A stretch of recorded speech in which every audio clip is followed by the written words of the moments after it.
de pleno el tema del análisis, porque vamos a retroceder 5 años atrás, al 2019, los hechos que ocurrían en una jornada como hoy en 2019. Y para hablar de este tema, hoy nos acompaña Manuel Morales, quien es miembro del CONADE y quien ha estado durante esa época en las calles. Don Manuel, qué gusto tenerlo, buenas noches y bienvenido, gracias por acompañarnos.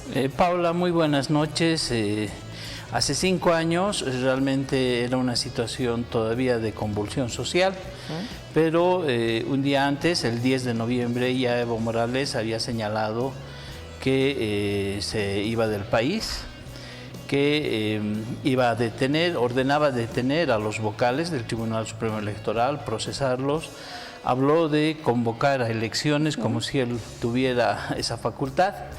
Y a partir del 10-11 Bolivia vivía otra realidad. Se estaba discutiendo el gobierno transitorio, la necesidad de convocar a nuevas elecciones, y era un fin de un ciclo que con Evo Morales había logrado el nivel más alto de violencia, de desinstitucionalización. En las elecciones del 20 de octubre del 2019 hubo una convulsión social de 21 días que nos tocó a nosotros participar acá desde la ciudad de La Paz, y fueron 21 días de paro con bloqueo en todas las calles, callejones, había barricadas por todo lado. La policía durante 17 días reprimió a la juventud, a las familias que salíamos a las calles, se repliegan a sus unidades policiales, y 4 días después prácticamente el gobierno de Evo Morales se desmorona a partir de las renuncias simultáneas, ¿no?, que se dan, y de la exigencia de Calimán y de Huarachi de la Co. Ahora, ¿cómo cambia este hecho al país? Bueno, lo que pasó el 2019 fue algo que también se dio el 2003. Fueron situaciones donde gobiernos que habían emergido del voto popular fueron poco a poco perdiendo el apoyo de la ciudadanía, hasta que hay un momento donde se da una contradicción entre el Estado y la sociedad civil. Esta contradicción puede tener magnitudes gigantescas, como se ha dado en Bolivia, y fruto de esta contradicción es que la sociedad civil se impone al Estado. Esto es muy importante.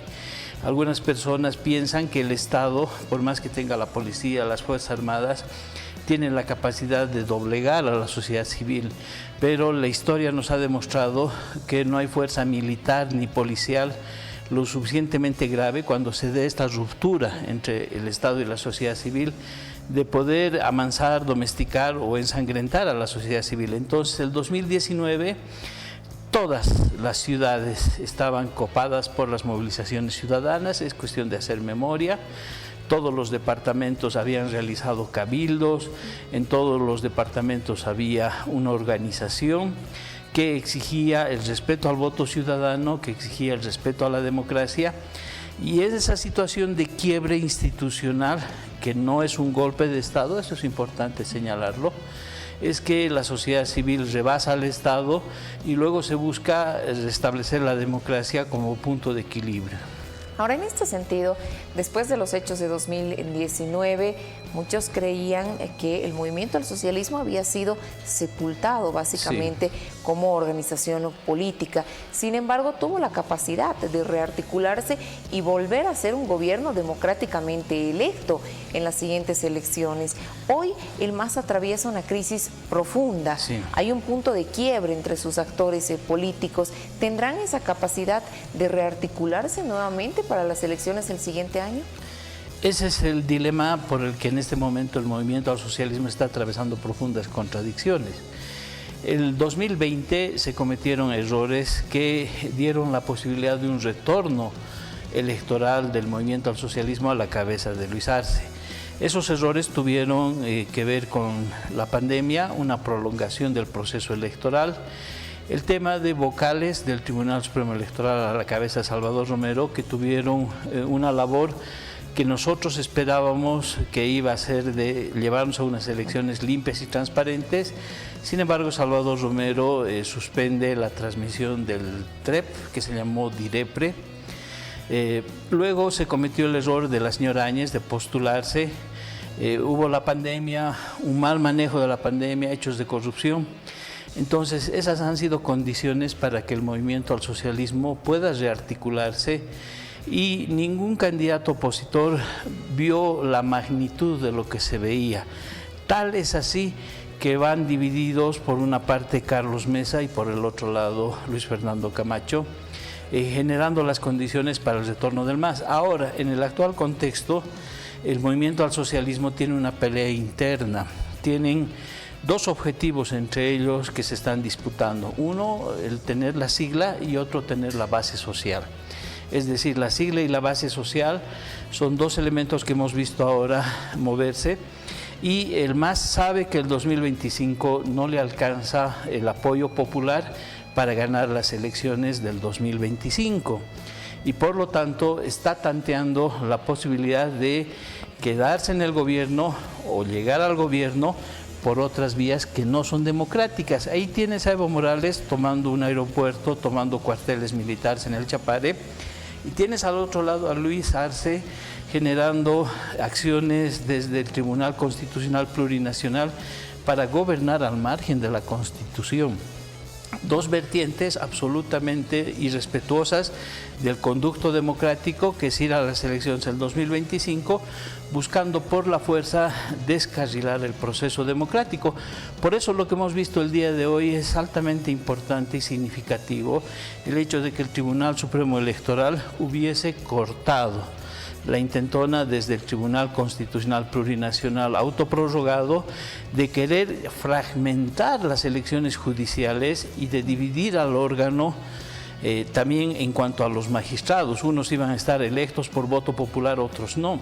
Entonces, lo que ha sucedido el día de hoy es histórico, porque el Tribunal Supremo Electoral más los partidos políticos y cierta institucionalidad estatal le han cerrado el camino al TCP, a un TCP golpista, autoprorrogado, que era el brazo operativo del gobierno de Luis Arce. Don Manuel, para ir cerrando por favor la entrevista, ¿qué nos queda como ciudadanos de elección durante estos 5 años? Los hechos históricos que hemos vivido el 2019 deben dejarnos algo en lo social y en lo político como lección aprendida. Bueno, son varias cosas que la gente tiene que reflexionar.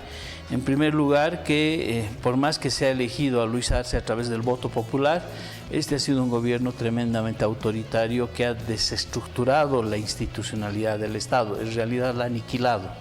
Fuerzas Armadas que son incapaces de defender sus propios perímetros, policías que son incapaces de ir a desbloquear un bloqueo nacional, Parlamento dividido, Tribunal Constitucional y órgano judicial golpeado, con magistrados usurpadores de cargos, un gobierno que gestiona una crisis económica de mala manera, una oposición que todavía no reúne las condiciones para hacer una alternativa.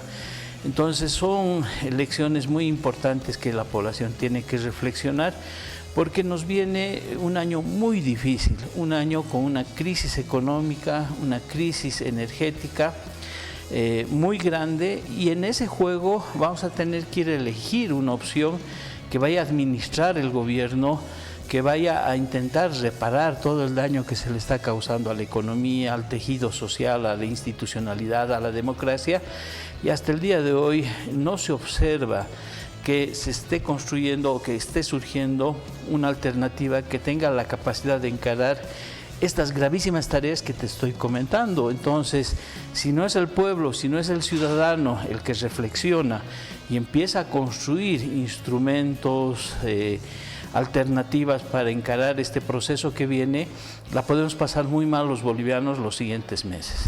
Don Manuel, quiero agradecerle muchísimo por haber estado en el programa, hablar de estos temas, refrescar la memoria, si vale el término, también de la población, de lo que hemos vivido hace muy poco como bolivianos, y que esto sirva para generar profundas reflexiones a propósito de lo que puede venir más adelante. Gracias por habernos acompañado, un placer conversar con usted.